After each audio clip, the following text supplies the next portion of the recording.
Voici aujourd'hui la deuxième vidéo de topologie, un exercice encore une fois sur les normes, un exercice très intéressant.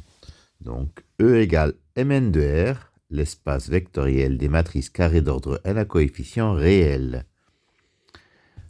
Pour toute matrice A égale à IJ, un élément de E, on pose n de A égale n fois max sur I et J des valeurs absolues de A et J.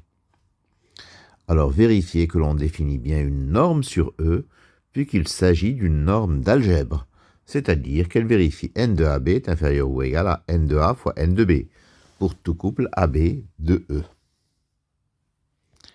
Alors, n de A, c'est n fois max sur I et J des valeurs absolues de A et J. Vérifions qu'il s'agit bien d'une norme. Alors, bien entendu, pour n positif ou nul, valeur absolue de A et J est positive ou nulle, pour tout I et pour tout J. Donc n max de A et J, de valeur absolue de A et J est positive, donc n de A est positive. Petit b, n de A égale à 0.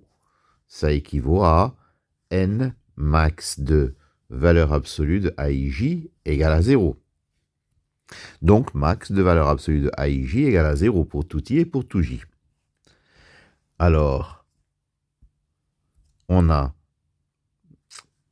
pour tout I et pour tout J, A et J vaut donc 0.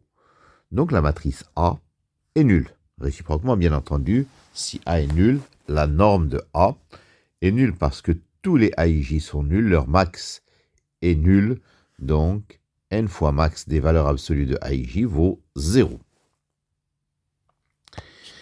Petit c, n de lambda A pour lambda appartenant à R, n de lambda A égale n max sur I et J des valeurs absolues de lambda A et J. Là, je peux sortir valeur absolue de lambda, bien entendu, et ça fait valeur absolue de lambda fois n fois max sur I et J des valeurs absolues de A et J, c'est-à-dire valeur absolue de lambda fois norme de A, fois n de A. Pour l'instant, on ne sait pas encore que c'est une norme. Je n'ai pas le droit de dire que c'est une norme pour le moment. Valeur absolue de lambda fois n de A. Petit d, l'inégalité triangulaire. N de A plus B, c'est n fois max sur I et J des valeurs absolues de A et J plus B et J. Mais valeur absolue de A et J plus B et J par inégalité triangulaire sur les réels est inférieure ou égale à valeur absolue de A et J plus valeur absolue de B et J. Mais valeur absolue de A et J, je peux dire qu'il est plus petit que le max sur tous les I et tous les J des valeurs absolues de A et J. Pareil, valeur absolue de B et J, je peux le majorer par le max sur I et sur J des valeurs absolues de B et J. Donc n de A plus B est inférieur ou égal à n max sur I et J de max sur I et J des valeurs absolues de A et J plus max sur I et J de valeurs absolues de B et J. Mais la quantité entre parenthèses est une constante par rapport à I et J. Est une constante parce qu'on a déjà pris les max. Par conséquent, le max sur I et J d'une constante, c'est cette constante elle-même. Ça veut dire que n de A plus B est inférieur ou égal à n fois max des valeurs absolues de A et J, plus n fois max des valeurs absolues de B et J, c'est-à-dire n de A plus n de B, et donc n est bien une norme. Alors deuxièmement, vérifions que c'est une norme d'algèbre, c'est-à-dire n de AB est inférieur ou égal à n de A fois n de B. N de AB, c'est n fois le max de valeur absolue de CIJ.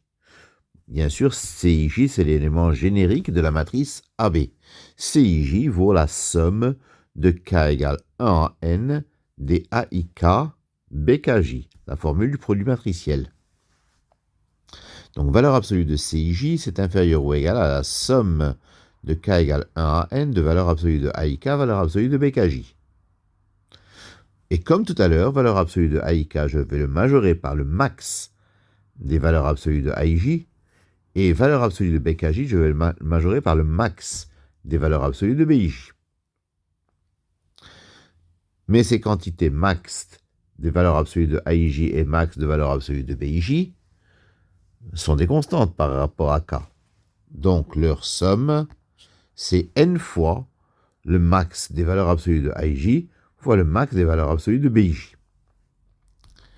Ainsi, n de AB est inférieur ou égal à n carré, parce que c'était n fois le n que nous venons d'écrire, n carré fois le max de valeur absolue de AJ fois le max de valeur absolue de BJ.